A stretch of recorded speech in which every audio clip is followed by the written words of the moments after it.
माननीय केंद्रीय रस्ते वाहतूक आणि महामार्ग मंत्री माननीय नितीनजी गडकरी यांचं या ठिकाणी आगमन झालं आहे। टाळ्यांच्या गजरामध्ये आपण त्यांचं स्वागत करूया। पोलीस बँड पथकाच्या वतीनं त्यांचं मनपूर्वक स्वागत या ठिकाणी केलं जातं आहे। त्यांच्या समवेत रायगडचे खासदार माननीय सुनीलजी तटकरे, रायगडच्या पालकमंत्री माननीय आदितीताई तटकरे, माजी मंत्री आणि माननीय आमदार रवींद्रजी चव्हाण, माननीय भरत शेठ गोगावले, माननीय अनिकेत भाई तटकरे आणि सर्व अन्य मान्यवर या ठिकाणी उपस्थित आहेत। माननीय गडकरी साहेब या ठिकाणी जे एकूण हे प्रकल्प आहेत त्याची पाहणी करतायत आणि त्याविषयी त्यांना माहिती दिली जाते।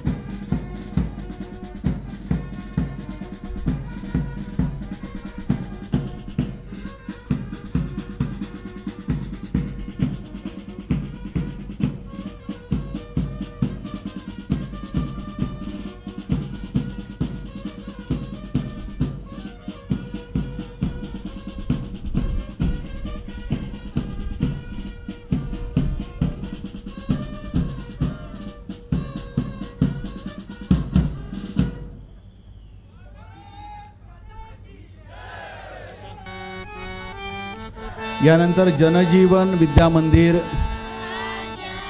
शाळेचे विद्यार्थी त्यांना विनंती करतो की आपण या ठिकाणी स्वागत गीताला सुरुवात करावी।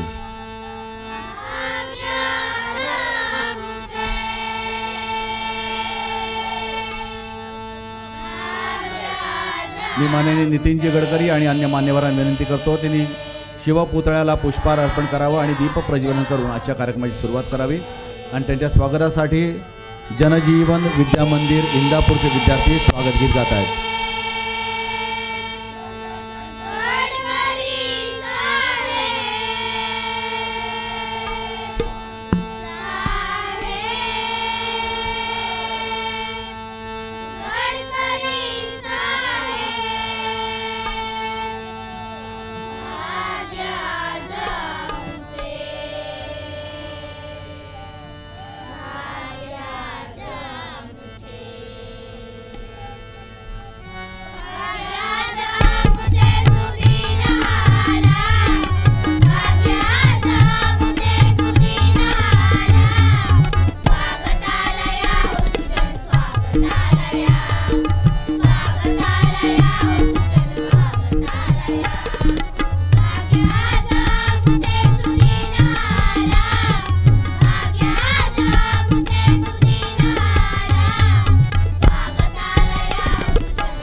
धन्यवाद. या ठिकाणी हे स्वागत गीत सादर केलं होतं नवजीवन विद्या मंदिर या ठिकाणच्या विद्यार्थ्यांनी. आजच्या या कार्यक्रमाच्या निमित्तानं केंद्रीय रस्ते वाहतूक आणि महामार्ग मंत्री माननीय नितीनजी गडकरी यांचं स्वागत करण्यासाठी मी राजीवजी सिंग यांना विनंती करतो. I would like to request honourable Rajivji Singh. He is regional officer minister of road transport and highways.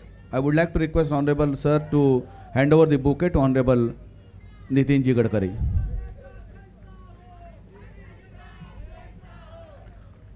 Nitinji Gadkari साहेबांचं केंद्रीय रस्ते वाहतूक आणि महामार्ग मंत्रालयाच्या वतीने या ठिकाणी राजीवजी सिंग या ठिकाणी स्वागत करतात. यानंतर रायगड जिल्ह्याच्या वतीनं माननीय पालकमंत्री आदिती तटकरे, माननीय खासदार सुनील तटकरे आणि सर्व मान्यवरांना विनंती, अनिकेतभाई तटकरे, नंतर भरतशेठ गोगावले, सगळ्यांना विनंती करतो की आपण या ठिकाणी त्यांचं गडकरी साहेबांचं या ठिकाणी स्वागत करावं.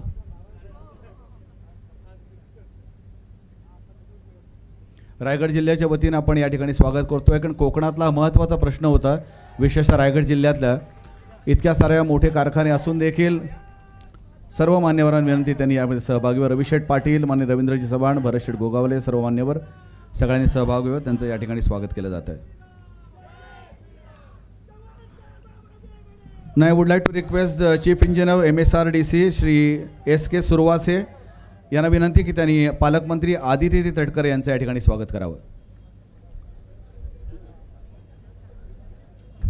चीफ इंजिनियर माननीय SK सुरवासेजी, आदिती तटकरे यांचं या ठिकाणी स्वागत केलं जात आहे. माननीय खासदार सुनील तटकरे साहेब यांचं स्वागत. संतोषजी शेलार जे चीफ इंजिनियर आहेत नॅशनल हायवे अँड PWD, त्यांना विनंती त्यांनी माननीय तटकरे साहेबांचं या ठिकाणी स्वागत करावं.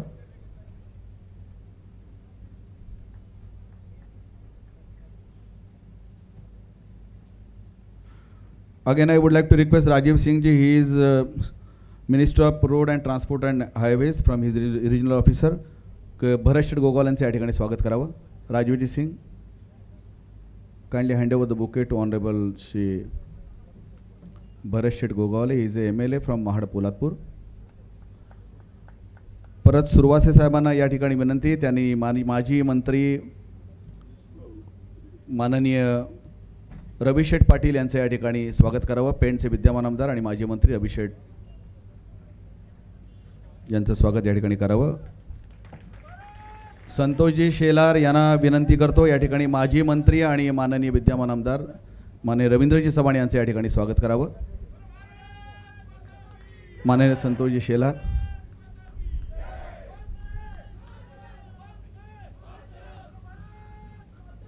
Again, I would like to request Rajiv Singh ji just to hand over the bouquet to Honorable Aniket Tatkare. He is a MLC from the Konkan.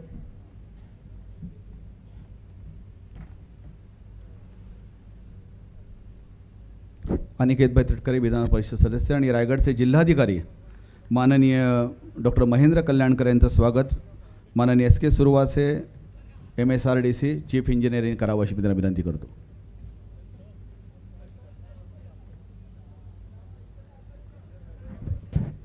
यानंतर जो महत्त्वाचा प्रकल्प होता तळा आगरदंडा राष्ट्रीय महामार्ग किंवा म्हसळा दिघी पोर्ट अशा वेगवेगळ्या कामांच्या माध्यमातून ज्यांनी काम केलं आहे ते आम्ही JM भाऊंना विनंती करतो. JM म्हात्रे साहेबांना त्यांनी गडकरी साहेबांचं या ठिकाणी स्वागत करावं. JM म्हात्रे साहेब JM इन्फ्रा प्रोजेक्ट्स इन्फ्रास्ट्रक्चरचे या ठिकाणचे संचालक माननीय JM भाऊ या ठिकाणी गडकरी साहेबांचं इथे स्वागत करतात.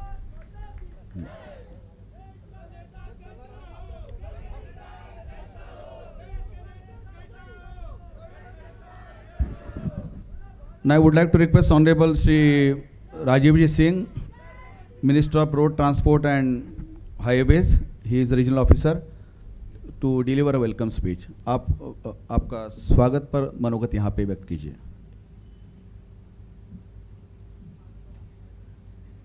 माननीय केंद्रीय मंत्री सड़क परिवहन राजमार्ग मंत्रालय श्री नितिन जी गडकरी जी, माननीय पालक मंत्री रायगढ़ जिला कुमारी आदिति तटकरे जी, माननीय खासदार श्री सुनील तटकरे जी, मंच पर उपस्थित सभी आमदार, सभी विधान परिषद के सदस्य, और समस्त जनप्रतिनिधि और मंडप में उपस्थित सभी लोग, आज राष्ट्रीय राजमार्ग की परियोजनाओं के शिलान्यास और लोकार्पण के इस कार्यक्रम में मैं सड़क परिवहन एवं राजमार्ग मंत्रालय और भारतीय राष्ट्रीय राजमार्ग प्राधिकरण की ओर से आप सभी का हार्दिक स्वागत करता हूं। आज 3 परियोजनाओं का लोकार्पण होने जा रहा है।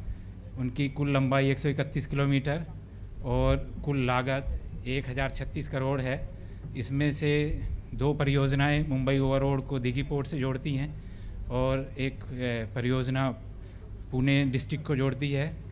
इसके अलावा एक परियोजना का आज शिलान्यास होने जा रहा है। इसमें इसकी कुल लंबाई 42 किलोमीटर और इसकी कुल लागत 430 करोड़ रुपए है।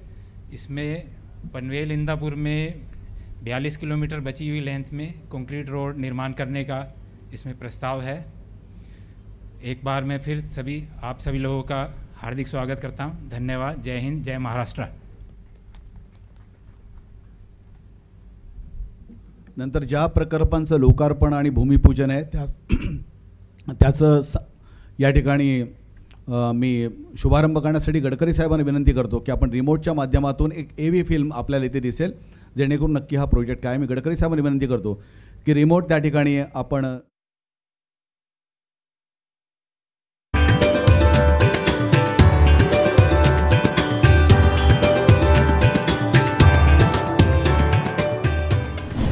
समुद्री व्यापार का किसी भी देश की प्रगति में बड़ा हाथ होता है। महाराष्ट्र का पहला ग्रीनफील्ड बंदरगाह रायगढ़ जिले दिघी गांव में स्थित है। ये एक मल्टीपर्पज ऑल वेदर बंदरगाह है। वेयरहाउस तथा पर्याप्त स्टॉक यार्ड की सुविधाओं लैस ये बंदरगाह हर तरह के कार्गो को बेहतर तरीके से परिवहन करने में सक्षम है। राष्ट्रीय राजमार्ग विकास परियोजना NHDP भारतमाला परियोजना अंतर्गत प्रमुख बंदरगाहों को मुख्य सड़कों से जोड़ने का तथा नेशनल कॉरिडोर्स को विकसित कर ज्यादा बेहतर बनाने में महत्वपूर्ण कार्य निभा रहा है। इसी के चलते माननीय प्रधानमंत्री श्री नरेंद्र मोदी जी के सफल नेतृत्व में केंद्रीय सड़क परिवहन एवं राजमार्ग मंत्री श्री नितिन गडकरी जी के कार्यकुशल मार्गदर्शन में केंद्रीय सड़क परिवहन और राजमार्ग द्वारा MSRDC के माध्यम से दिघी बंदरगाह को कनेक्टिविटी प्रदान करने वाली सड़क परियोजना का कार्य पूर्ण हुआ है। कुल 131.87 किलोमीटर लंबाई वाली और 1036.15 करोड़ रुपए निवेश मूल्य की इन 3 सड़क परियोजनाओं का आज श्री नितिन गडकरी द्वारा राष्ट्र के प्रति समर्पण होने जा रहा है। दिघी बंदरगाह को जोड़ने वाले इस एकमात्र सड़क परियोजना की विशेषताएं इस प्रकार हैं। मारगांव मसला दिघी बंदरगाह नेशनल हाईवे 753F पर 0.00 किलोमीटर से 54.750 किलोमीटर तक की सड़क का 2 लेन समेत कंक्रीटीकरण करना। इस परियोजना की कुल लंबाई 54.750 किलोमीटर तथा लागत मूल्य 457.52 करोड़ रुपए है। इंदापुर तला आगरदांडा नेशनल हाईवे 548A पर 0.00 किलोमीटर से 42.345 किलोमीटर तक की सड़क का 2 लेन समेत कंक्रीटीकरण करना। इस परियोजना की कुल लंबाई 42.345 किलोमीटर तथा लागत मूल्य 355.17 करोड़ रुपए है। पुणे रायगढ़ जिला सीमा से मारगांव नेशनल हाईवे पर 69.00 किलोमीटर से 103.775 किलोमीटर तक की सड़क का डामरीकरण करना। इस परियोजना की कुल लंबाई 34.775 किलोमीटर तथा लागत मूल्य 223.46 करोड़ रुपए है। इस परियोजना से यहाँ के नजदीकी पर्यटन स्थल जैसे हरिहरेश्वर मंदिर, दिवेघर का सुवर्ण मंदिर, मुरुड जंजीरा किला, पद्मदुर्गा फोर्ट, श्रीवर्धन और दिवेघर समुद्री बीच को भी बेहतर कनेक्टिविटी प्रदान होगी। इसी के साथ ही 430 करोड़ रुपए मूल्य तथा 42.30 किलोमीटर लंबाई वाली सड़क परियोजना का भूमि पूजन समारोह श्री नितिन गडकरी जी के हाथों संपन्न हो रहा है, जिसमें पनवेल इंदापुर नेशनल हाईवे 66 पर 42.400 किलोमीटर से 84.600 किलोमीटर तक की लंबी सड़क का कंक्रीटीकरण होगा। साफ नियत, सही विकास, इस मूल मंत्र को अपनाकर माननीय प्रधानमंत्री श्री नरेंद्र मोदी जी के नेतृत्व में केंद्रीय सड़क परिवहन एवं राजमार्ग मंत्री श्री नितिन गडकरी जी के मंत्रालय द्वारा परिचालित इस परियोजना से कई लाभ होंगे। मुंबई गोवा हाईवे और पुणे माड़गांव हाईवे से दिघी बंदरगाह तथा पॉस्को स्टील लिमिटेड कंपनी की तरफ आने वाले भारी मालवाहक यातायात में सरलता आएगी। देश के विभिन्न उद्योगों को बढ़ावा मिलेगा। छोटे पैमाने पर होने वाले समुद्री व्यापार के लिए विकसित की गई आगरदांडा जेट्टी से वाहनों की कनेक्टिविटी बढ़ेगी। सुरक्षित और शीघ्र सफर से कीमती समय और ईंधन की बचत होगी। इन परियोजनाओं से राष्ट्र के व्यापार और वाणिज्य को अधिक बढ़ावा देने में तथा सर्वसमावेशी प्रगति और विकास में योगदान देने में मदद मिलेगी।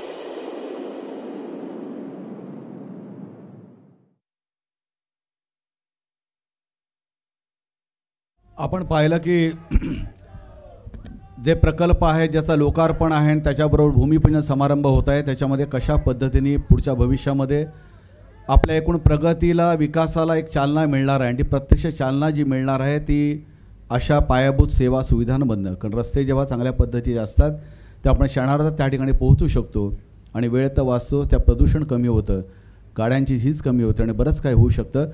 या अशा मंगलमय सोहळ्याच्या निमित्तानं कोकणामध्ये एक परिवर्तनाची खऱ्या पद्धतीने एक विकासाची वाटचाल आज या माध्यमातून होते। त्यानिमित्तानं आज रायगडच्या सन्माननीय पालकमंत्री आदिती तटकरे यांना विनंती करतो, ज्या तरुण आहेत आणि त्या विकासाच्या माध्यमातून कार्यरत आहेत त्यांना विनंती त्यांनी आपलं मनोगत या ठिकाणी व्यक्त करावं।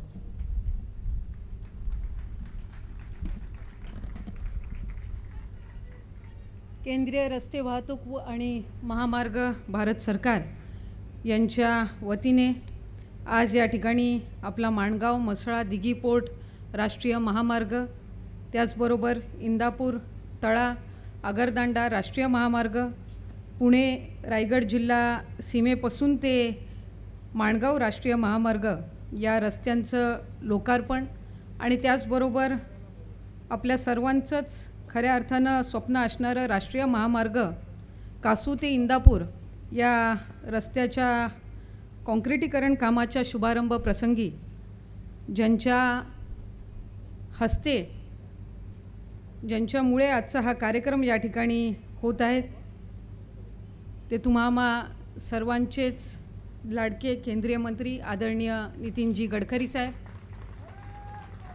कार्यक्रमाच्या निमित्ताने या ठिकाणी उपस्थित असणारे सन्माननीय खासदार तटकरे साहेब, कार्यक्रमाच्या निमित्ताने या ठिकाणी आवर्जून उपस्थित असणारे माजी मंत्री विद्यमान आमदार माननीय रवींद्र चव्हाण साहेब, माजी मंत्री विद्यमान आमदार रविशेठ पाटील साहेब, भरतशेठ गोगावले, माननीय आमदार अनिकेतभाई तटकरे, कार्यक्रमाच्या निमित्ताने या ठिकाणी उपस्थित असणारे ज्यांनी कार्यक्रमाचं प्रास्ताविक केलं ते रिजनल ऑफिसर सिंगजी, जिल्हाधिकारी कल्याणकर साहेब, कार्यक्रमाच्या निमित्ताने या ठिकाणी उपस्थित असणारे शेलारजी, गायकवाड मॅडम, उपस्थित सर्व सन्मान्य अधिकारी पदाधिकारी, उपस्थित सर्व लोकप्रतिनिधी, जमलेले सर्वच बंधू आणि भगिनींनो, सन्मान्य पत्रकार, आदरणीय खासदार तटकरे साहेब, आपण काही दिवसांपूर्वी आदरणीय गडकरी साहेबांना या ठिकाणी विनंती केलीत आणि खऱ्या अर्थानं आजचा हा दिवस आपल्या सर्वांनाच रायगडवासियांना त्या निमित्ताने पाहायला मिळाला।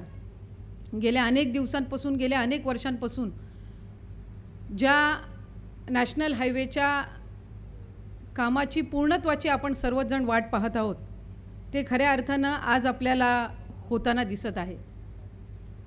10-15 वर्षापूर्वी खऱ्या अर्थानं या रस्त्याच्या कामाची सुरुवात झाली, पण दुर्दैवाने अनेक अडचणींना सामोरं जावं लागलं आणि या अडचणींना सामोरं जात असताना एका बाजूला उर्वरित असणारा जो काही नॅशनल हायवे आहे याचं काँक्रिटीकरणाचं काम जरी पूर्ण झालेलं असेल तरी खऱ्या अर्थानं कासू ते इंदापूर हा जो टप्पा आहे इथं काँक्रीट रस्ता आपल्याला उपलब्ध व्हावा, जेणेकरून दरवर्षी जे चाकरमानी असतील किंवा रायगडवासी असतील यांना जी काही पावसाळ्यात असेल इतर वर्षाचे 12 महिने जी काही आपल्याला सोसावं लागतं ही अडचण कायमस्वरूपी दूर व्हावीत या दृष्टिकोनातून जवळपास 400 कोटीहून अधिक निधी आपल्याला केंद्र शासनाच्या माध्यमातून गडकरी साहेब आपल्या माध्यमातून उपलब्ध झाला।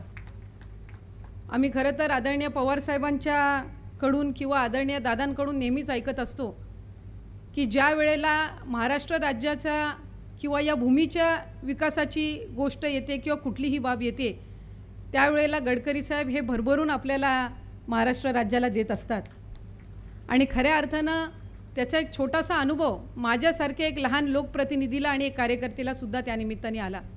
साहेब, काही दिवसांपूर्वी राज्याची पर्यटन राज्यमंत्री म्हणून एक प्रस्ताव पर्यटन विभागाकडून आपल्याकडे प्राप्त झाला होता।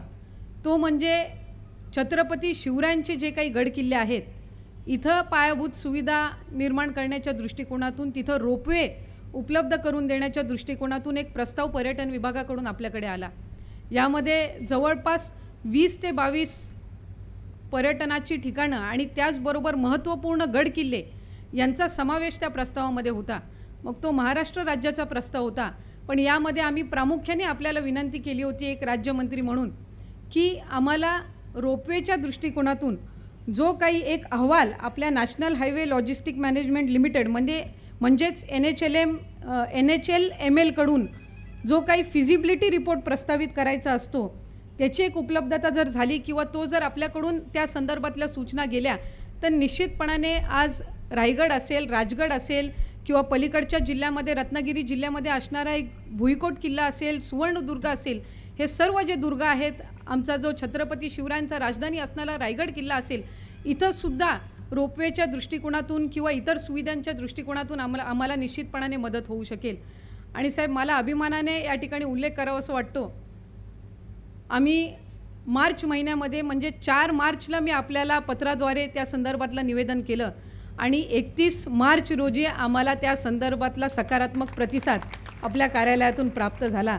त्यामुळे प्रामाणिक मानसिकतेने ज्या वेळेला लोकहिताची कामं करण्याचं आपण एक उद्दिष्ट ठेवतो त्यावेळेला आपल्या माध्यमातून सुद्धा आम्हाला जे काही पाठबळ मिळतं हे आम्हासारख्या तरुण लोकप्रतिनिधींसाठी निश्चितपणाने गरजेचं आहे, कारण कशा पद्धतीनं पुढच्या कालावधीत काम करावं याची प्रेरणा ही अशा कार्यातून मिळते।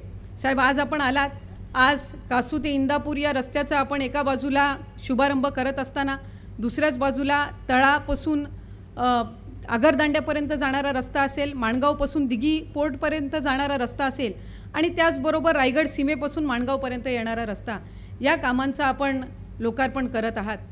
पुढच्या कालावधीमध्ये खऱ्या अर्थानं महाराष्ट्र शासन असेल, यांनी सन्मान्य राज्याचे मुख्यमंत्री, उपमुख्यमंत्री यांनी एक उद्दिष्ट ठेवलेलं आहे, ते म्हणजे कोकणाला एक सागरी महामार्ग देण्याच्या दृष्टिकोनातून, ज्याचा उल्लेख अर्थसंकल्पामध्ये या ठिकाणी राज्याचे उपमुख्यमंत्री अजितदादा पवार साहेबांनी केला। 10,000 कोटीचा हा प्रकल्प हा कोकणवासियांसाठी निश्चितपणाने उपयुक्त ठरणार आहे आणि ज्या वेळेला खऱ्या अर्थानं त्या समुद्री महामार्गाचं काम सुरू होईल आणि ज्या वेळेला प्रत्यक्षात तो महामार्ग उपलब्ध होईल त्यावेळेला कोकण विभागाला, पर्यटनाला आणखीन त्या ठिकाणी चालना मिळेल। एका बाजूला ही प्रगती होत असताना हा जो नॅशनल हायवे आहे ज्याचा एक महत्त्वपूर्ण टप्पा आज आपल्या माध्यमातून आपल्या हस्ते या ठिकाणी शुभारंभ होत आहे। मी साहेब आपल्याला इतकीच विनंती करू इच्छिते की जसं इतर राज्यांमध्ये नॅशनल हायवे असतात किंवा आता महाराष्ट्र राज्याच्या माध्यमातून समृद्धी महामार्ग जो पूर्ण होत आहे, इथे ट्रक टर्मिनल्ससाठी एक अत्याधुनिक पद्धतीचं वाहनतळासाठी सुद्धा सुविधा देण्यात आलेली आहे। हा जो मुंबई गोवा नॅशनल हायवे आहे, इथे बऱ्याचदा आपल्याला वाहतुकीची कोंडी पाहायला मिळत असते किंवा बऱ्याचशा वेळेला ज्या वेळेला गणपतीचा सण असेल किंवा शिमगा असेल, या वेळेला आम्हाला अवघड वाहतूक ही किमान 15 ते 20 दिवस आम्हाला स्थगित ठेवायला लागत असते। इतर वेळेला सुद्धा अवजड वाहतुकीमुळे मोठ्या प्रमाणामध्ये वाहतुकीची कोंडी होते। एका बाजूला इथं रायगड जिल्ह्यामध्ये या सर्व रस्त्यांची कामं होत असताना औद्योगिक क्षेत्रसुद्धा मोठ्या प्रमाणामध्ये वाढत आहे। म्हणून साहेब आज आपल्याला विनंती राहील की ट्रक टर्मिनल्ससाठी सुद्धा म्हणजे या रस्त्यालगत जर ती सुविधा उपलब्ध झाली तर होणारे अपघातसुद्धा निश्चितपणाने यातून कमी होतील। त्यामुळे आज आपल्याला या संदर्भातलं एक निवेदन आम्ही देऊ इच्छितो।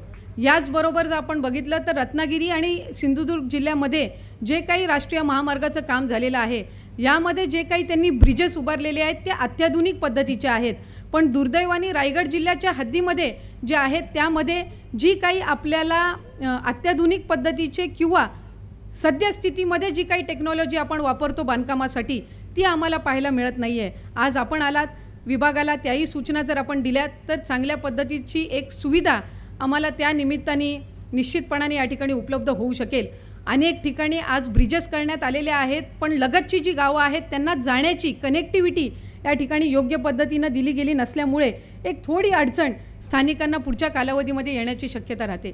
साहेब, आज आपल्या माध्यमातून पाली खोपोली वाकण रस्त्याचं सुद्धा काम मोठ्या प्रमाणामध्ये सुरू आहे, पण त्याचबरोबर तोही रस्ता काही वर्षांपासून रखडलेला आहे. यामध्ये फॉरेस्ट विभागाअंतर्गत म्हणजे वन विभागाच्या अंतर्गत जी जागा आहे इथं काम गेल्या काही वर्षांपासून स्थगित असण्याचं आम्हाला सगळ्यांनाच अनुभवायला मिळालेलं आहे. त्यामुळे आज आपल्या माध्यमातून जर संबंधित MSRDC विभागाला अधिक सूचना देण्यात आल्या तर जो फॉरेस्ट डायव्हर्जनचा प्रस्ताव असतो तो सुद्धा त्या निमित्ताने जर करण्यात आला तर तोही जो काही रखडलेला मधले जे भाग आपल्याला या ठिकाणी पाहायला मिळतात ते सुद्धा निश्चितपणाने या ठिकाणी मार्गी लावू शकतील. साहेब, आज खासदार तटकरे साहेबांचं मार्गदर्शन मिळेलच, पण त्याचबरोबर आम्हाला सर्वांनाच आपलं मनोगत आणि मार्गदर्शन या ठिकाणी ऐकायचं आहे. त्यामुळे आपण इतक्या वर्षामध्ये राज्यासाठी केलेलं कार्य हे नजरेसमोर ठेवून आदरणीय पवार साहेबांचं जसं कार्य आम्ही नेहमी पाहत असतो तसंच आज तुमच्या माध्यमातून सुद्धा आम्हाला एक लोकप्रतिनिधींना बरंच काही शिकायला मिळतं. त्यामुळे राज्याच्या विकासाचा किंवा ज्या वेळेला आपल्या गावच्या विकासाचा प्रश्न येतो त्यावेळेला राजकारण विरहित कसं काम करावं याची निश्चितपणाने आपल्या माध्यमातून सुद्धा प्रेरणा मिळत असते. त्यामुळे आज आपलं मनोगतसुद्धा त्यानिमित्ताने होत असल्यामुळे अधिक वेळ या ठिकाणी न घेता आज या कार्यक्रमाच्या निमित्ताने आपण आलात. समस्त लोकप्रतिनिधींच्या वतीने आणि रायगडवासियांच्या वतीने आपले मनापासूनचे स्वागत करते, आभार मानते आणि थांबते. धन्यवाद. जय हिंद, जय महाराष्ट्र. यानंतर रायगडचे माननीय खासदार सुनीलजी तटकरे साहेब यांना विनंती करतो त्यांनी मनोगत व्यक्त करावं.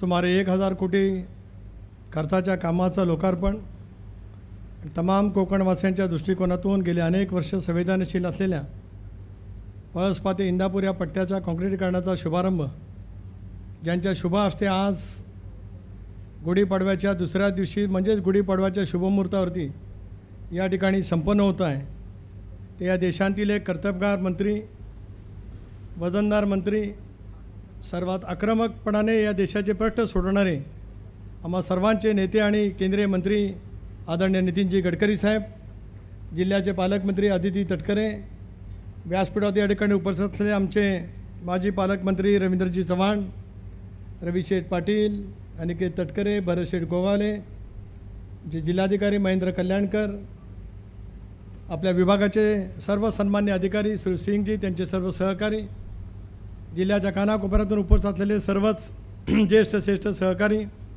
पत्रकार मित्र, वाहिन्यांचे प्रतिनिधी आणि तमाम उपस्थित असलेल्या बंधू भगिनी आणि सहकारी मित्रांनो, गुढीपाडव्याच्या शुभमुहूर्तावरती आज गडकरी साहेब आपण रायगड जिल्ह्यात माझ्या लोकसभा मतदारसंघात आलात. तमाम माझ्या जिल्ह्यातील मतदारांच्या वतीने मी सुरुवातीलाच अंतःकरणापासून आपलं स्वागत आणि मनापासून आभार या कार्यक्रमाच्या निमित्ताने या ठिकाणी मानतो. खरं तर गेले एक तप हा रखडलेला रस्ता तमाम कोकणवासी या रस्त्याची प्रतीक्षा करत आले. अगदी पळसप्यापासून ते इंदापूरपर्यंतचा पहिला टप्पा 2012 सालामध्ये सुरू झाला आणि आज 2022 साल उजाडलं तरीसुद्धा त्या रस्त्यावरचे खड्डे काय कधी संपले नाहीत. ज्या वेळेला कोकणवासी या रस्त्यावरनं जात येत आला त्या वेळेला कळत न कळत आपल्या सर्वांच्याबद्दलच्या एक तऱ्हेच्या असंतोषाच्या भावना त्याच्या मनामध्ये तो सतत त्या ठिकाणी प्रकट करत आला. एका गोष्टीचा आवर्जून या ठिकाणी उल्लेख करतो की गेले 25-30 वर्षे मी राजकारणामध्ये आहे. मी देशामधल्या अनेक मंत्री महोदयांचं कामसुद्धा त्यानिमित्ताने पाहिलं. राज्यामध्ये सुद्धा मी अनुभवलं. मी 95ला विधानसभेवरती निवडून गेलो.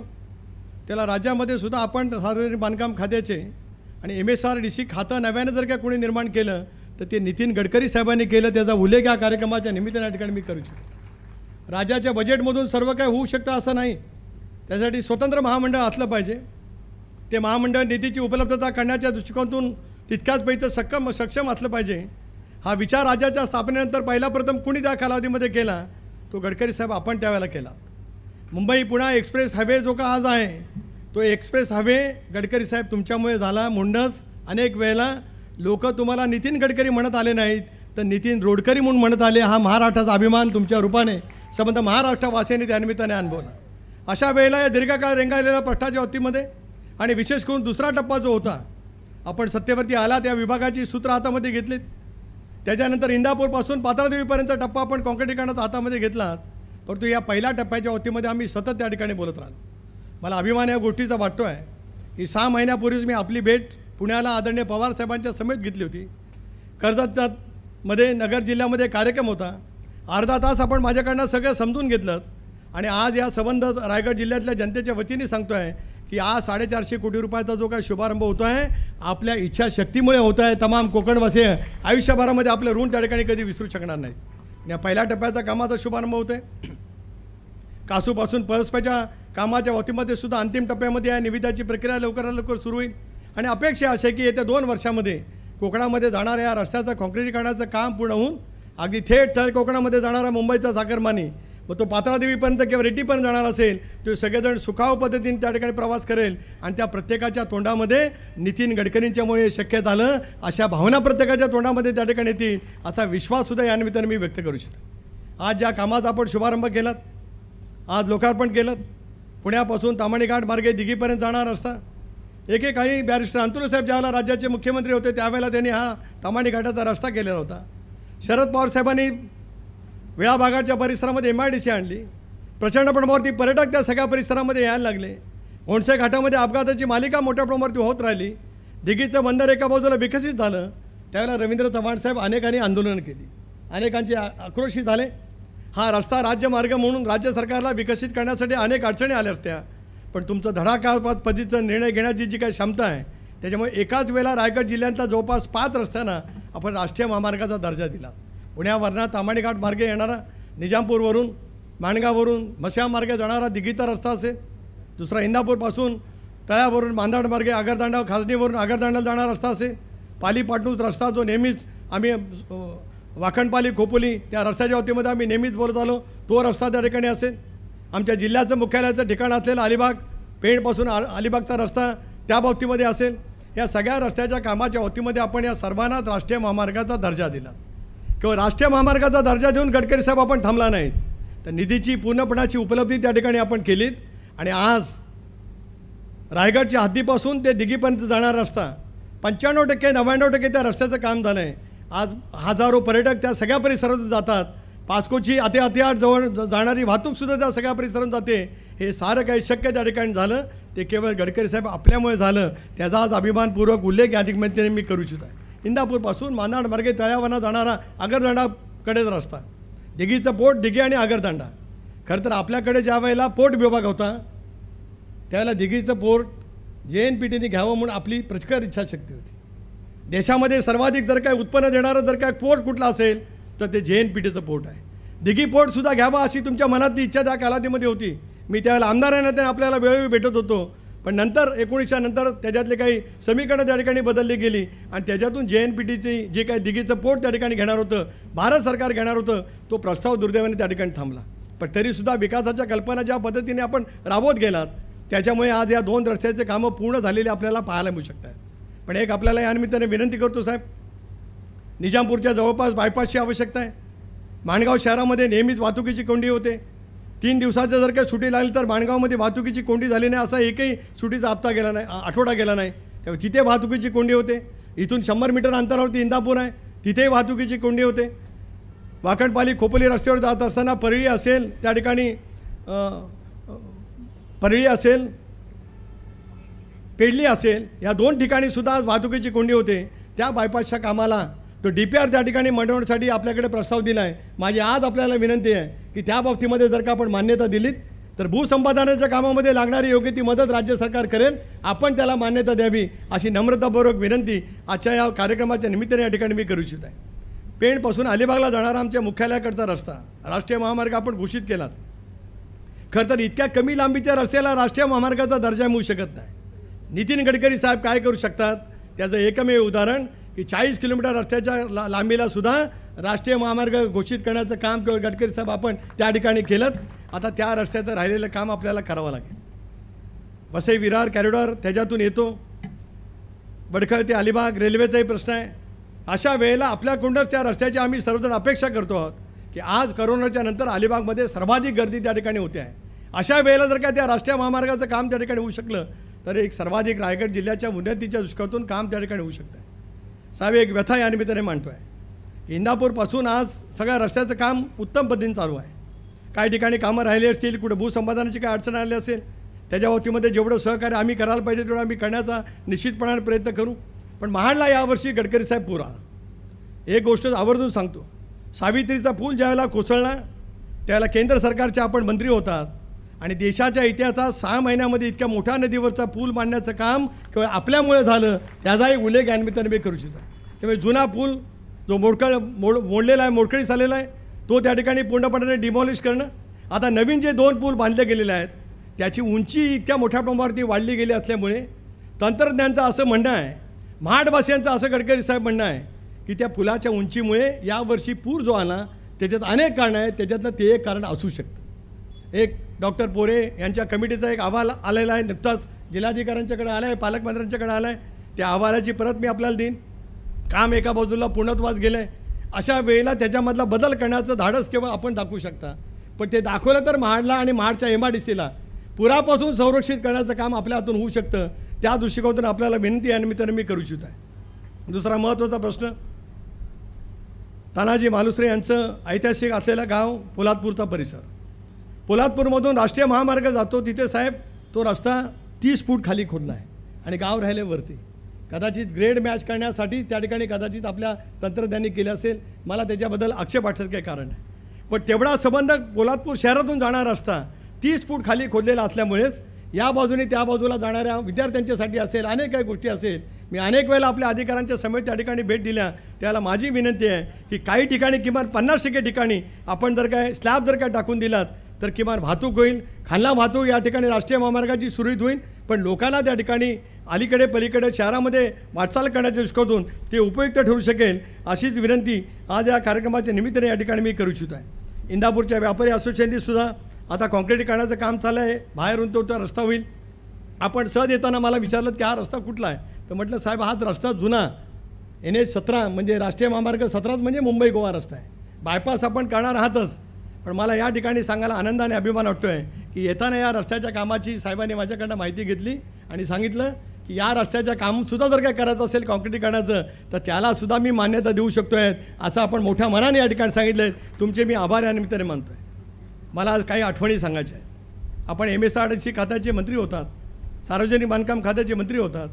मी त्यावेळेला रत्नागिरी जिल्ह्याचा पालकमंत्री होतो. याचा उल्लेख आदितीने या ठिकाणी पालकमंत्री म्हणून केला सागरी महामार्गाचा. त्या सागरी महामार्गावरचे 9 पूल त्या कालावधीमध्ये तुम्ही बांधलेत.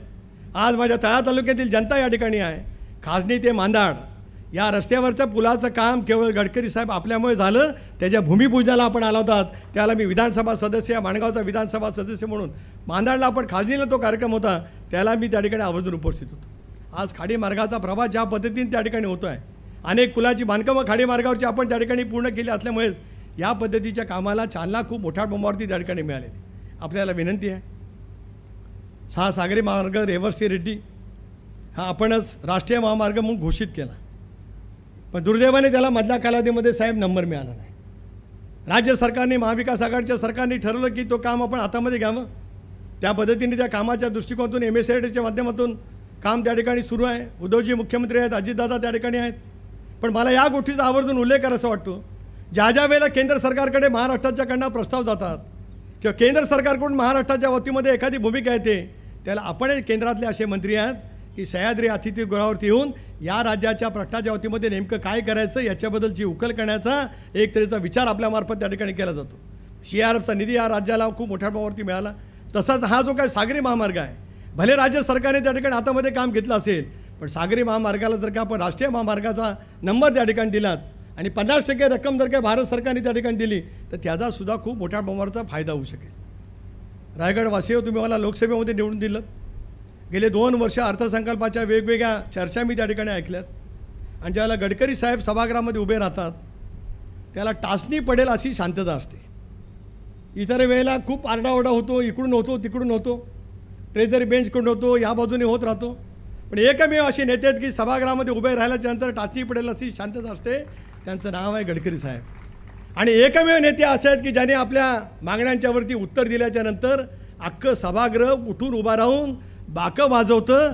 त्या बाकं वाजवणाऱ्या नेत्यांचं नाव आहे गडकरी साहेब. आपण या सभागृहातल्या गेल्या 3 अर्थसंकल्पीय भाषणाचा मी साक्षीदार त्या ठिकाणी आहे आणि म्हणून मला अभिमान आहे की देशाच्या दिल्लीच्या राजधानीमध्ये सुद्धा एकेकाळी स्वर्गीय यशवंतराव चव्हाण साहेबांनी आपलं नाव त्या ठिकाणी निर्माण केलं, आदरणीय पवार साहेबांनी आपलं नाव त्या ठिकाणी निर्माण केलं. आणि आज महाराष्ट्राचा दिल्लीचा तख्त, दिल्लीमध्ये महाराष्ट्राचा आवाज, महाराष्ट्राची शान वाढवणारे नेते कोण आहेत तर गडकरी साहेब आपण आहात याचा अभिमानपूर्वक उल्लेख याच व्यासपीठावर या निमित्ताने मी करण्याचा प्रयत्न करू इच्छित आहे. अशा वेळेला कोकणातल्या दळणवळणाच्या दृष्टीकोनातून अधिकाधिक काम करणं आपण स्वप्न पाहिलं, खरं तर आपल्या सर्वांना स्वप्न वाटेल. जसं आता हा रस्ता होतो आहे, आदिती या ठिकाणी म्हटली त्याप्रमाणे, पण दिल्लीपासून मुंबईपर्यंत येणारा हायवे असेल, दिल्लीपासून गुरगावपासून चंदीगडच्या परिसरामध्ये जाणारे हायवे असतील, ईशान्य भारतामध्ये रखडलेले अनेक काही प्रश्न असतील, जम्मू काश्मीरच्या परिसरामध्ये अनेक काही प्रश्न असतील.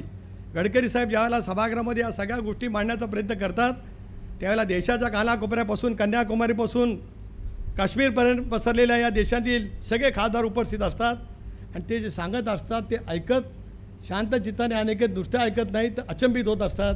इतकं प्रचंड काम कसं होऊ शकतं आणि एका दिवसाला कितीतरी अधिक किलोमीटर रस्त्याची बांधकामं पूर्ण करण्याचा एक विक्रम कोणाच्याकडे असेल तो गडकरी साहेब आपल्याकडे आहे. ही स्तुती कुठलं मिळवण्यासाठी नाही आहे. ज्या पद्धतीने आपण काम करता त्याच्याबद्दलच्या एक भावना या निमित्तानं जर का आम्ही बोलू शकलो नाही तर त्याचा उपयोग काय होऊ शकत नाही. नेते का मोठे होऊ शकतात? माझंच एक मी उदाहरण सांगतो आहे की नेते मोठे कसे होतात हे आमच्यासारख्या कार्यकर्त्यांनी शिकलं पाहिजे. गडकरी साहेब आपण भारतीय जनता पक्षाचे राष्ट्रीय अध्यक्ष होतो. मी त्यावेळेला राज्याचा जलसंपदा खात्याचा मंत्री होतो. नागपूर शहरामधले जे काही विविध भेडसावणारे प्रश्न आहेत या बाबतीमध्ये आपल्याला एक मिटिंग हवी होती. मी आपल्याला विनंती केली, साहेब आपण ज्येष्ठ नेते आहात, आपण सांगाल त्या ठिकाणी मी येईन, पण मला या सर्व जनतेच्या समोर सांगायचं आहे नेते एका दिवसात मोठे होत नाही, त्यांचा मनाचा मोठेपणा किती असतो ते मला सांगायचं आहे. मला त्यांनी सांगितलं, सुनील विधानभवनातल्या तुझ्या कार्यालयात मी त्या ठिकाणी इतका मनाचा मोठेपणा तुमच्यामुळेच माझ्यासारख्या कार्यकर्त्याला शिकू शकला. प्रशासनाचं वखप, गतिमान पद्धतीचे निर्णय घेण्याची क्षमता आणि त्याचबरोबर ती मनाचा मोठेपणा हे आपल्या रूपाने आम्ही सगळेजण त्या ठिकाणी अनुभवतो आहोत.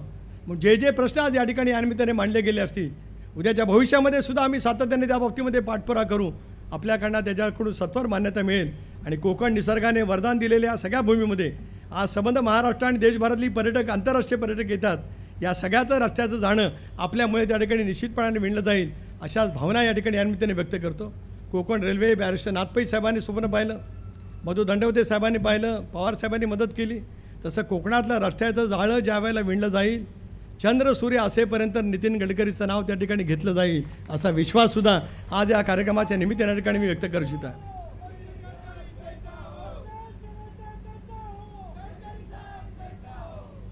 मी पण तेच बोलते जे तुम्ही बोलताय ते. बरं काय त्याच्या बोलतोय ते इथून बोलतोय, इथून बोलतच नाही. आणि माझ्या बोलण्याची परिस्थिती अशी आहे की ज्या वेळेला आपण काम करत असतो उद्याच्या भविष्याचा वेध घेण्याच्या दृष्टीकोनातून ज्यावेळेला काम त्या ठिकाणी केलं जात असतं कर्तृत्वान नेते अभावाने जन्माला येत असतात. पण त्या कर्तृत्वाचा अभिमान महाराष्ट्रातल्या भूमीला आम्हाला सर्वंकष पैसा असला पाहिजे. राजकीय विचार कदाचित भिन्न असू शकतील पण या महाराष्ट्राच्या भवितव्यासाठी, देशाच्या भवितव्यासाठी त्या तत्परतेने झगडणारं नेतृत्व ज्या पद्धतीने काम करतं त्यांच्याबद्दलचा कमालीचा आदर नव्हेच तर विश्वास या ठिकाणी व्यक्त करत असतानाच उद्याच्या भविष्यातील अनेक कामाला आम्ही त्या ठिकाणी निश्चितपणाने चालना देऊ शकतो आहोत असा विश्वास या ठिकाणी या निमित्ताने व्यक्त करतो. भूसंपादनाच्या कामात, इतरही आणखी काय कामामध्ये आमची जी काय मदत असेल ती आम्ही करण्याचा प्रयत्न करू. ही मदत नव्हे तर आमचं कर्तव्य राहील. साहेब तुम्ही ज्या गतीने काम करता त्या गतीने आम्हाला काम करणं सोपं जाणार नाही याची आम्हाला जाणीव आहे. पण तुमच्या गतीच्या बरोबरीच काय होईना पण काम करण्याच्या दृष्टीकोनातून आम्ही सगळेजण आपल्याशी कटिबद्ध आहोत. पुन्हा एकदा रायगड जिल्ह्यातील जनतेच्या वतीने, तमाम कोकणवासियांच्या वतीने या राष्ट्रीय महामार्गाचं काँक्रीकरणाच्या कामाला दोन्ही टप्पे मिळून तुम्ही 750 कोटी रुपये दिले.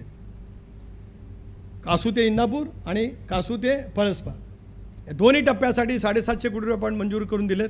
त्या कामाचा आता लवकरात लवकर त्या ठिकाणी सुरुवात होईल आणि परमेश्वरचरणी एवढीच प्रार्थना करतो जेव्हा केव्हा काम ते पूर्ण होईल समोरचे सगळे नेते मंडळी ऐकतायत त्यावेळेला आपणच त्याच्या लोकार्पणाला यावं असा त्याच्यातला सगळा अर्थ रवींद्र चव्हाणांना, रवी पाटलांना, भरत गोगावलेला आणि सुनील तटकरेसुद्धा नक्कीच कळलेलं आहे. ते भान जबाबदारीचं मनामध्ये ठेवत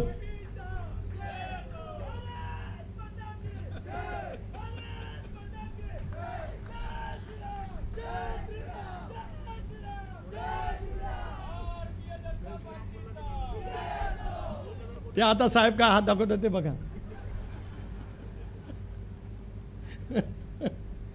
त्याच्यामुळे त्याचं सुद्धा लोकार्पण आपल्या शुभ हस्ते होईलच. त्यालाही आपल्याला यावं असं खासदार म्हणून मी आत्ताच आपल्याला निमंत्रण या ठिकाणी देतो. पुन्हा एकदा माझ्या विनंतीला मान देऊन आपण हा कार्यक्रम स्वीकारलात त्याच्याबद्दल अंतःकरणापासून या ठिकाणी आपले ऋण व्यक्त करतो आणि उद्याच्या कोकणच्या भवितव्यासाठी केंद्र सरकारकडनं अधिक झुकतं आम्हाला आपल्यामार्फत मिळेल असा सार्थ विश्वास या ठिकाणी व्यक्त करून थांबतो. जय हिंद, जय महाराष्ट्र.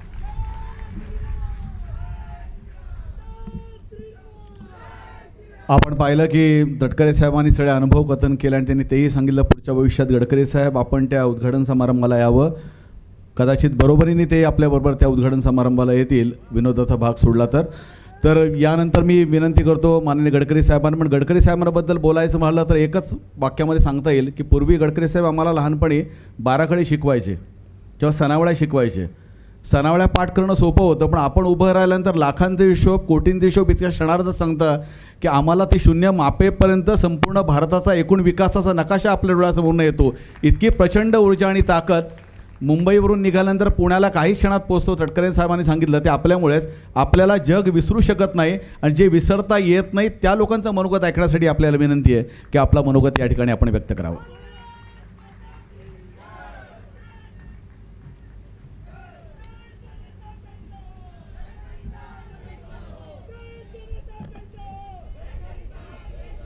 रायगड जिल्ह्याच्या पालकमंत्री आदरणीय आदिती तटकरे,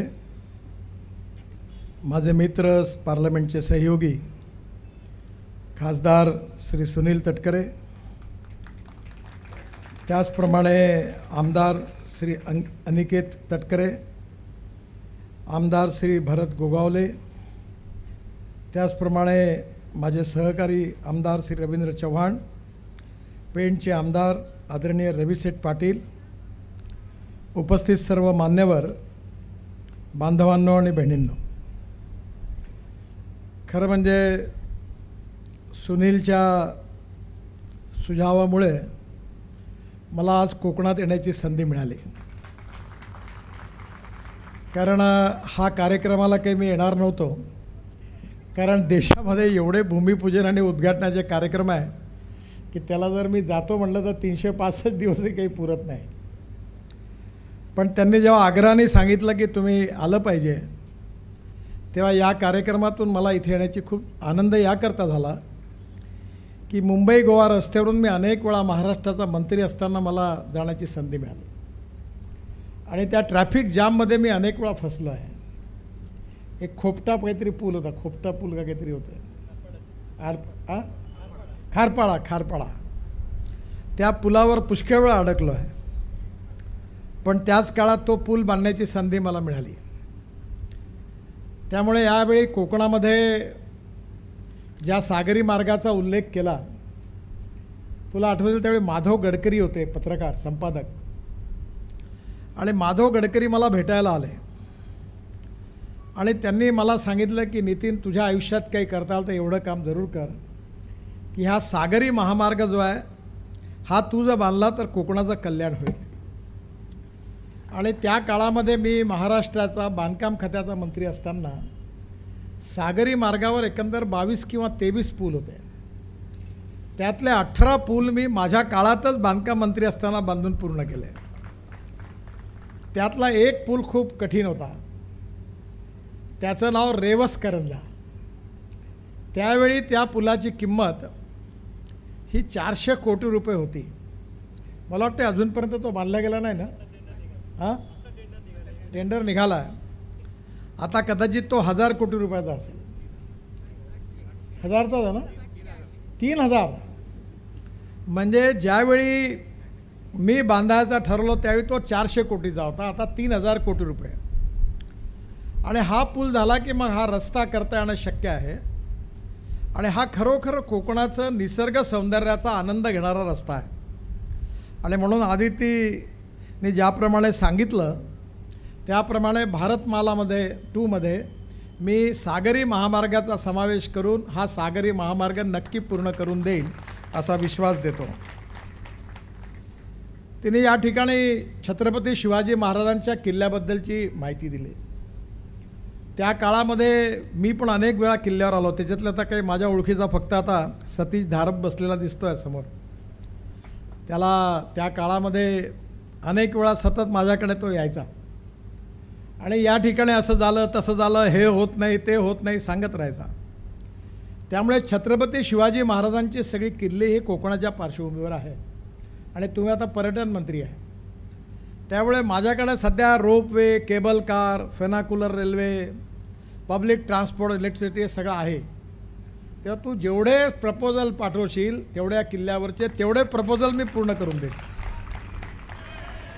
कारण छत्रपती शिवाजी महाराज हे आपलं दैवत आहे. म्हणजे छत्रपती शिवाजी महाराजांचा फोटो समोर ठेवूनच आपण काम करतो आणि आपल्या जीवनामध्ये आईवडिलांपेक्षा देखील मोठं स्थान कोणाचं असेल तर ते छत्रपती शिवाजी महाराजांचं. त्यामुळे या सगळे किल्ल्यावर हे चांगले झाले पाहिजे, लाईट अँड साऊंड शो झाले पाहिजे, तरुण पिढीला हा इतिहास समजला पाहिजे आणि वृद्धांना त्या ठिकाणी जाण्याची व्यवस्था झाली पाहिजे, सिनियर सिटीजनना आणि दिव्यांगांना. माझ्यावेळी रायगडावर माधव जोगांनी एक रोपवे बांधला होता. त्यावेळी त्यांचं भांडण PWDशी झालं. ते बरेच अडचणीत आले होते. आता ते वारले. मी त्यांचे पैसे दिले आणि तो रोपवे रायगडचा चालू केला. तो असा देशी जुगाड टेक्नॉलॉजीवर चालला होता. आता आहे का नाही मला माहीत नाही. आहे. तर तो जुगाड टेक्नॉलॉजीवरचाच होता रायगडचा रोपवे. पण आता टेक्नॉलॉजी बदलली आहे.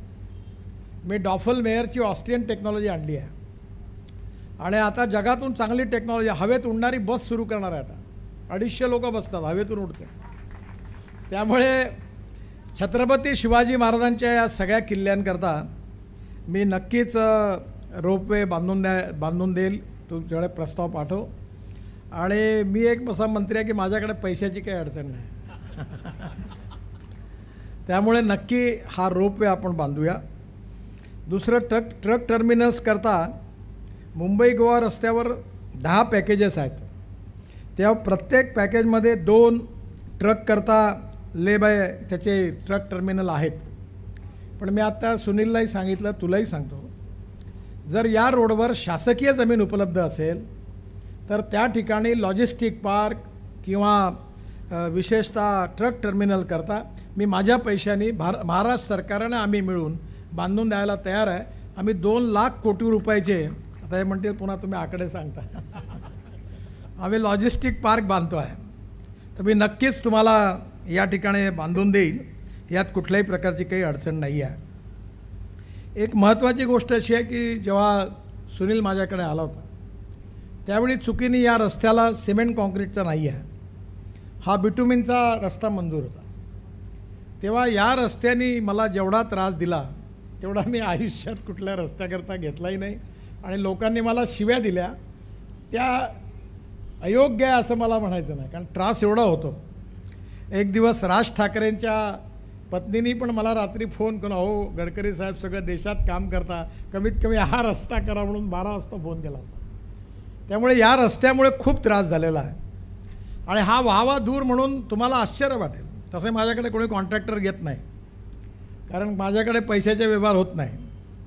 पण हे म्हात्रे साहेब आहे, यांना मी 10 वेळा फोन केला आणि मी यांना म्हटलं की मी जबाबदारी घेईन, तुमचे पैसे डुबणार नाही, तुम्ही हे काम करा. हे घेऊ का नाही घेऊ, नाही का घेऊ का नाही घेऊ असे हालत होते.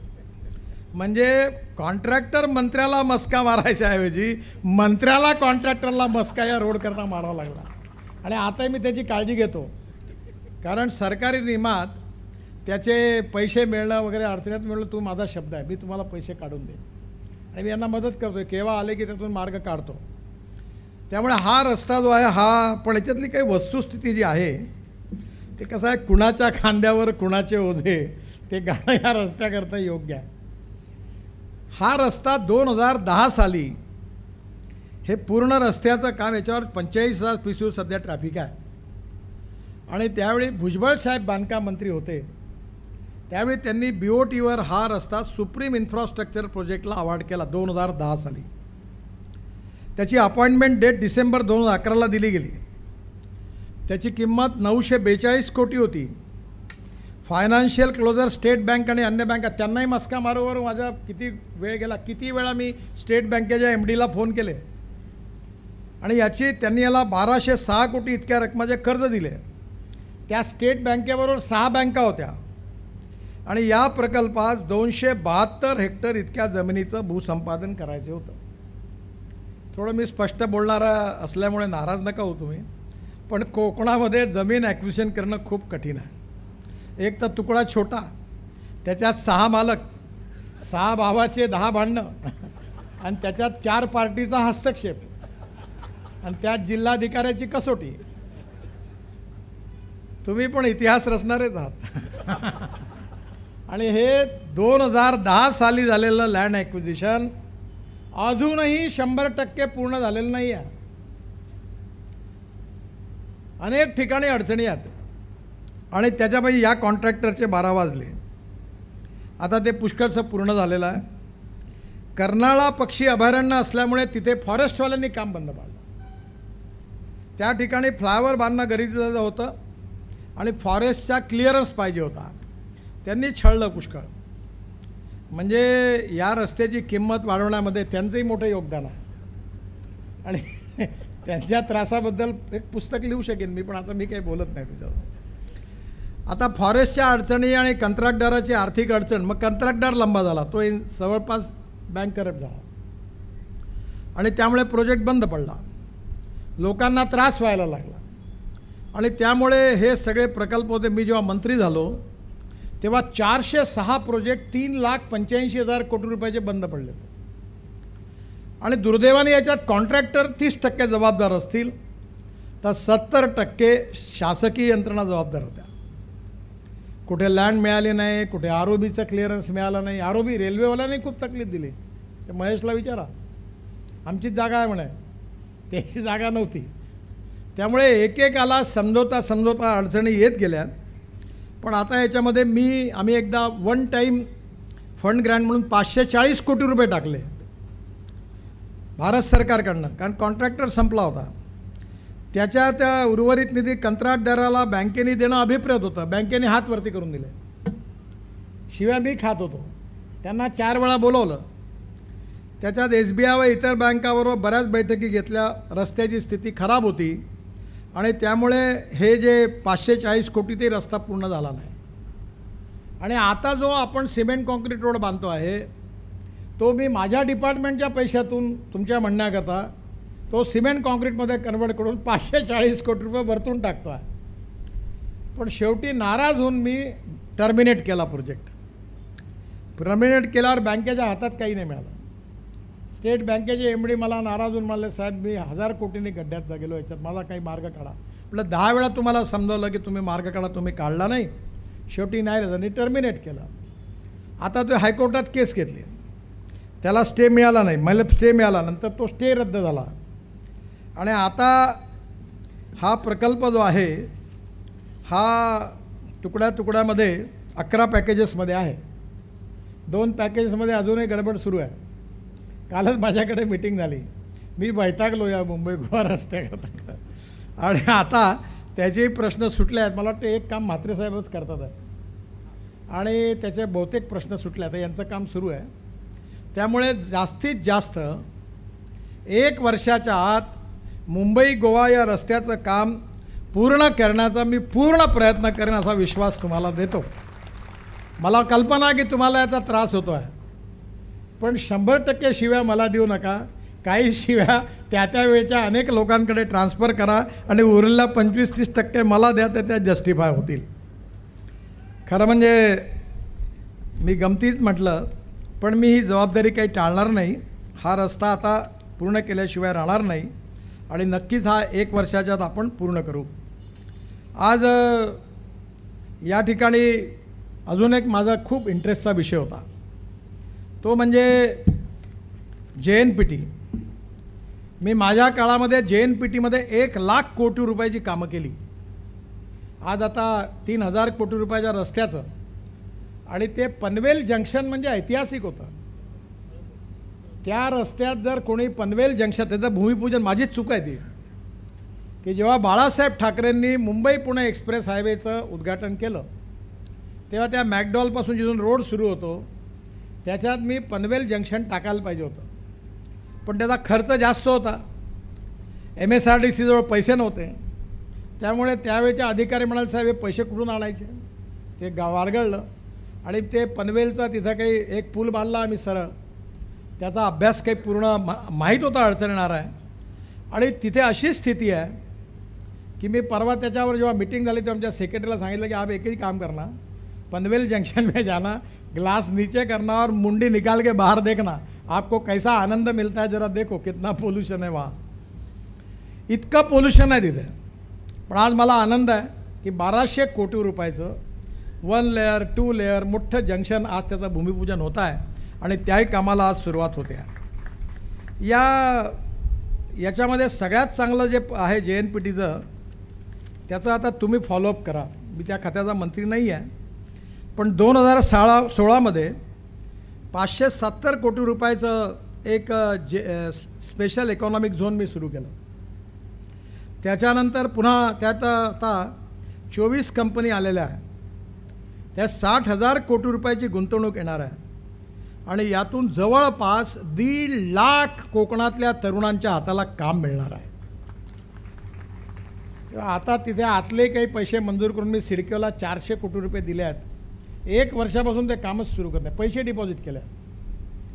तर तुम्ही तेवढं काम पूर्ण करून घ्या की JNPTच्या या स्पेशल इकॉनॉमिक झोनमुळे 1.5 लाख या भागातल्या कोकणातल्या भूमिपुत्रांना काम मिळणार आहे. आणि हे काम झालं तर नक्कीच याचा माझ्याप्रमाणे तुम्हालाही पण आनंद झाल्याशिवाय राहणार नाही. आज या ठिकाणी जी कामं झाली आहेत, ज्याचं भूमिपूजन झालं, ज्याची लोकार्पण झालं, त्याची TV वर तुम्ही ऑलरेडी हे सगळं बघितलेलंच आहे. पण यामध्ये एकच गोष्ट तुम्हाला सांगतो की रायगड जिल्ह्यामध्ये मी जेव्हा मंत्री झालो त्यावेळी केवळ 217 किलोमीटर राष्ट्रीय महामार्ग होता आणि आता 570 किलोमीटर झालेला. आणि त्यामुळे या भागातले अनेक पुलं जे होते, रस्ते होती, ती चांगली झालेली. आणि मला असं वाटतं की 2-4 वर्षात इथले महत्त्वाचे रस्ते जे आहेत त्याला काही अडचण राहणार नाही. मुंबई गोवा ही हार्टलाईन आहे आणि आता हे मुंबई गोव्यापर्यंत नाही आहे, पण हे मुंबईपासून गोव्यानंतर पुढे मंगलोरपर्यंत आहे. त्यामुळे या रस्त्याचं खूप महत्त्व आहे. आणि अजून एक गोष्ट आदितीला, सुनीलला आणि सगळ्या आमदारांना माझी विनंती आहे की मी त्यावेळी एक गोष्ट ठरवली होती, त्यातली काही पूर्ण झाली, की अलिबाग ते BPT मी त्यावेळी एक फेरी सर्व्हिस सुरू केली. ते कोर्टात गेला होता एक जण, पण ती आता सुरू झाली आहे बहुतेक. ते ट्रक, बसेस, गाड्या त्याच्यात जातात. अशी रो BPTपासून कोकणातल्या सर्व गावांना जर जोडल्या गेली तर रस्त्याने जाण्यापेक्षा पाण्यावरून गेल्यामुळे शॉर्टकट होईल. जसं आता BPTमधून वडखळ नाक्याला येईपर्यंत 3 तास लागतात, पण आपण जर हे पाण्यावरून आलो तर जास्तीत जास्त 1 तासामध्ये आपण इथपर्यंत पोहोचून जाऊ. त्यामुळे फ्युएलही वाचेल आणि बचतही होईल. तसंच मी नवीन जो आपला एअरपोर्ट बांधणार आहे त्यालाही पण BPTतून 17 मिनिटात जाता येईल पाण्यातून. जशी आपली काळी पिवळी टॅक्सी आहे तशी वॉटर टॅक्सी सुरू करण्याचा प्रस्ताव BPTला दिलेला आहे, मंजूर करून ठेवलेला आहे. आणि या वॉटर टॅक्सी जर सुरू झाल्या आणि त्याच्यामध्ये टेक्नॉलॉजी बदलली आहे, फास्ट जाणाऱ्या आहेत, तर 17 मिनिटामध्ये एअरपोर्ट, 13 मिनिटात एअरपोर्टला जाता येईल. म्हणजे मुंबईच्या सर्व दिशेने जर या वॉटर टॅक्सी सुरू झाल्या तर नवीन होणाऱ्या एअरपोर्टला अगदी रवी चव्हाण तुमच्या डोंबिवली कल्याणपासून जिथे समुद्र आहे त्या सगळ्या भागातून जर या वॉटर टॅक्सी सुरू झाल्या तर मुंबईतल्या रोडवरचं ट्रॅफिक कमी होईल आणि लोकांची पण सोय होईल. महाराष्ट्र सरकारकडनं जरूर याचा फॉलोअप आपण करावं अशी माझी तुम्हाला विनंती आहे. काय अडचण आहे तर मी नक्कीच त्याचं पुढेही पण तुम्हाला मदत करीन. रायगड जिल्ह्यातल्या माणगाव, म्हसाळा, दिघी पोर्ट याचा आज लोकार्पण होत आहे. हा महत्त्वाचा रस्ता आहे. पुणे रायगड जिल्हा सीमापर्यंत माणगावचा त्याचंही आज लोकार्पण होत आहे. इंदापूर, तळा, आगरदंडा याचंही आज लोकार्पण होत आहे. वाकण, पाली, खोपोली याचं केवळ काम 80% पूर्ण झालेलं आहे, उर्वरित प्रगतीत आहे. आणि पाटगाव, खोपोली हेही पण काम आता जवळपास 91% पूर्ण झालेलं आहे. पनवेल ते इंदापूर जे आहे त्याच्या बाबतीतला तुम्हाला सगळ्यांना अनुभव आहे आणि हा कॉन्क्रीट रोड झाल्यामुळे नक्की त्याच्यावर सोय होईल. बाकी मुंबई गोव्याचे जवळपास जेवढे पॅकेजेस आहेत आपण 18,000 कोटी रुपये मुंबई गोवा रस्त्यावर खर्च करतो आहे. आणि त्यामुळे नक्कीच 1 वर्षाच्या आत हा जर रस्ता मिळून जनतेला मिळाला आणि यातले अपघात कमी झाले त्याचा खूप मोठा आशीर्वाद नक्कीच मिळेल. आज विशेषतः महाराष्ट्राच्या बाबतीमध्ये, विकासाच्या बाबतीमध्ये मी स्वतः 18 वर्ष महाराष्ट्राच्या विधिमंडळामध्ये होतो. कोकण असेल, विदर्भ असेल, मराठवाडा असेल, मागासलेल्या भागाच्या व्यथा मला माहिती आहे. विधानमंडळामध्ये कधी दिवा पाटील होते, आमचे जयंत पाटील होते, शेखापाले जे मित्र. आम्ही खूप मागासलेपणाबद्दल कोकण, विदर्भ, मराठवाडा करता नेहमी संघर्ष करत होतो. आणि त्यामुळे कोकणाचा विकास झाला पाहिजे. आणि कोकणाचा विकास होण्यामध्ये सगळ्यात महत्त्वाची पोर्टची भूमिका आहे. आता दिघी पोर्ट पण सुरू होणार. JNPT हे जगातलं 3ऱ्या नंबरचं कंटेनर पोर्ट आहे. पहिले 2 दिवस लागायचे, आता 1.3. आणि याच्यात खूप योजना केल्या. नवीन पुन्हा अजून पोर्ट आपण तयार केला आहे. तेव्हा येणाऱ्या काळामध्ये आता त्या पोर्टमध्ये अजून एक रस्ता करणार आहे आम्ही. डायरेक्ट JNPTवरून तिकडे मुंबई पुणे एक्सप्रेस हायवेला जोडण्याकरता त्याचंही आज भूमिपूजन करणार आहे भारतमालामध्ये. त्यामुळे येणाऱ्या काळामध्ये ट्रॅफिक वाढला की अपघात वाढतात आणि त्याचबरोबर पोल्युशन वाढतं. आणि म्हणून या दोन्ही गोष्टीच्या बाबतीमध्ये नक्कीच येणाऱ्या भविष्य काळामध्ये महाराष्ट्र सरकार आणि भारत सरकार मिळून नक्कीच या बाबतीत मार्ग काढावा लागणार आहे. मी तुम्हाला विश्वासाने सांगतो, अजून एक रेल्वे लाईन काढायची गरज आहे पुण्यापासून डायरेक्ट JNPTला. कारण रेल्वे लाईनही चोकअप झाली आहे. कारण आता ठाणे किंवा गुजरातची लाईन असेल तिथेही पण गाड्या मूव्ह होत नाही, कारण भयंकर ट्रॅफिक जाम आहे. त्यामुळे येणाऱ्या काळामध्ये कोकणाच्या पोर्टचा विकास करून त्या ठिकाणी आपण अत्याधुनिक सुविधा उपलब्ध करून रस्ते, water, power, transport and communication आणि त्याच्या आधारावरचे उद्योग तयार झाले तर कोकण समृद्ध आणि संपन्न झाल्याशिवाय राहणार नाही. मी असताना अजून एक गोष्ट केली होती ज्याची गरज आहे, ती म्हणजे सध्या जे आपले कोळी बांधव आहेत ते फक्त 10 नॉटिकल मैलपर्यंत जाऊ शकतात, कारण त्यांच्या बोट ज्या आहेत त्या आधुनिक नाही आहे. मी कोचीन शिपयार्डमध्ये एक नवीन ट्रॉलर विकसित केलेला आहे. 1,15,20,00,000 किंमत आहे आणि तो 100 नॉटिकल मैल जाऊ शकतो आणि त्याच्यामध्ये बर्फाचा कारखानाही पण आहे. जर या ठिकाणी आपल्या कोळी बांधवांना आपण जर हे ट्रॉलर दिले तर हे फक्त 10 किलोमीटरचे मासे पकडतात. हे जर 100 किलोमीटर नॉटिकल मैल जर आतमध्ये गेले तिथले मासे कोणीच पकडत नाही, तर आपलं माशाचं उत्पन्न 7 पटीने वाढेल. प्रोसेसिंग, व्हॅल्यू ॲडिशन, एक्सपोर्ट, त्यातून कोकणामध्ये ब्ल्यू इकॉनॉमीमुळे समृद्धता आणि संपन्नता आल्याशिवाय राहणार नाही. म्हणून त्यावेळी भारत सरकारच्या फिशरीज डिपार्टमेंटनी, शिपिंग मिनिस्ट्रीने मिळून आम्ही एक योजनाही पण तयार केली आहे. माझी आपल्याला विनंती आहे की आता महाराष्ट्राचे जे फिशिंग मंत्री आहेत त्यांच्या सहकार्याने जर याच्यात नीट लक्ष घातलं तर कोकणातले सगळे मच्छीमार डॉलरमध्ये करोड रुपये कमवल्याशिवाय राहणार नाही. आणि कोकणाची इकॉनॉमी ही जी आज पेन्शन इकॉनॉमी आहे, मुंबईच्या मनी ऑर्डरवर चालते असं लोक म्हणतात, ती जर ब्ल्यू इकॉनॉमी झाली तर नक्कीच कोकणाच्या विकासामध्ये फार मोठी भर पडल्याशिवाय राहणार नाही. इथून एक्सपोर्ट वाढेल. कोकण हे समृद्ध झालं पाहिजे, संपन्न झालं पाहिजे.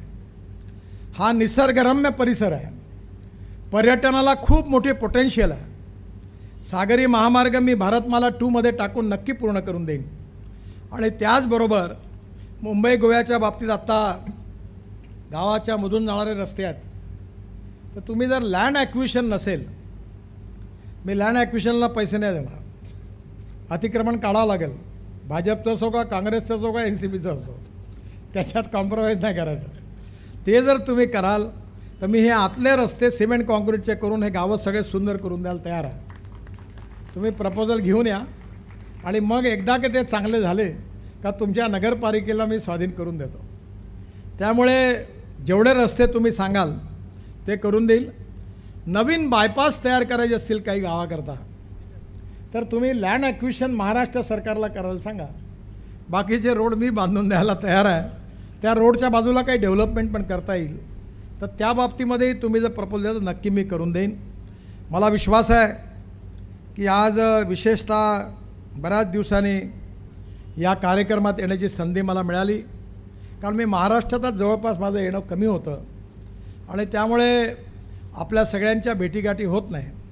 पण आज मला नारळ मिळाला कोकणातला, म्हणजे चांगल्या अर्थाने मिळाला. पण याच्यात तुमच्यासारखा नारळ कुठे नाही आहे, कारण ओलाई पण आहे ना, आमच्याकडे सगळे कोरडे नारळ आहे तिकडे, त्यातून पाणी नाही निघत. पण कोकणातला नारळ आज मला सुनीतीने जेव्हा दिलं तेव्हा बघून मला आनंद झाला. मी घेऊन जाईन बरोबर, कारण त्याचं खोबरं खाण्याची माझी जुनी सवय आहे. मला अतिशय आनंद झाला की या निमित्ताने पुन्हा इथे येण्याची संधी मिळाली. अनेक कामं सुरू आहेत. जवळपास जे काही 572 किलोमीटर आहे ते सगळ्या रस्त्याची कामं सुरू आहे. ती सगळी कामं मी नक्कीच पूर्ण करून देईन. काही कामं चालू आहे आणि अजून काही असतील तर यात कुठल्याही प्रकारे कोकणाच्या विकासामध्ये अडचण राहणार नाही. मी माझ्याकडनं नक्की ही सगळी कामं प्राधान्याने लक्ष घालून पूर्ण करून देईन असा विश्वास व्यक्त करतो. आणि पुन्हा एकदा कोकणच्या जनतेला जरा मुंबई गोवा रस्त्यामुळे बराच त्रास होतो याचं मलाही दुःख आहे, कारण मी पण ते अनुभवलेलं आहे. त्यामुळे तुमचं दुःख किती मोठं आहे ते मला माहिती आहे. मी नक्कीच 1 वर्षाच्या आत हा रस्ता पूर्ण करून नक्कीच याच्या उद्घाटनाकरता जरूर येईल असा विश्वास आपल्याला देतो. आणि पुन्हा एकदा आपल्या सगळ्यांना खूप खूप शुभेच्छा. नमस्कार, धन्यवाद.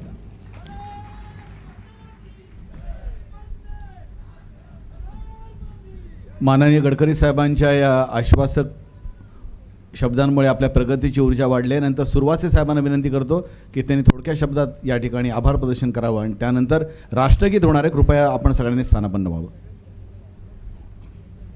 मी गडकरी साहेबांनी आपल्याला भरघोस वचन दिलेले आहेत आणि ते पूर्ण करण्याबद्दल पूर्ण शाश्वत दिलेली आहे. त्याबद्दल त्यांचे मनापासून आभार व्यक्त करतो. तसेच आदित्यताई तटकरे पालकमंत्री यांनी देखील कार्यक्रमात उपस्थित राहून मार्गदर्शन केल्याबद्दल आभार व्यक्त करतो.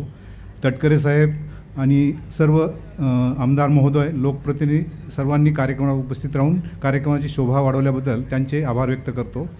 तसेच उपस्थित प्रिंट मीडिया, लाईव्ह चॅनल्स यांचे प्रतिनिधी यांचेही आभार मानतो. तसेच रायगड जिल्ह्यातील जिल्हाधिकारी, पोलीस अधीक्षक व सर्व प्रशासकीय अधिकाऱ्यांनी रात्र मेहनत करून कार्यक्रम व्यवस्थित पार पाडल्याबद्दल त्यांचे आभार. व सर्वात महत्त्वाचे म्हणजे रायगड जिल्ह्यातील सर्व जनतेने भरघोस उपस्थित राहून कार्यक्रमाची शोभा वाढवल्याबद्दल त्यांचे जाहीर आभार मानतो. जय हिंद, जय हिंद महाराष्ट्र. कृपया सर्वांना विनंती आहे, 2 मिनिटं राष्ट्रगीतासाठी आपण सगळ्यांनी उभं राहायचं आहे. बाहेर जी मंडळी चालले आहेत त्या ठिकाणीच आपण थांबा, राष्ट्रगीत सुरू करायची विनंती करतो.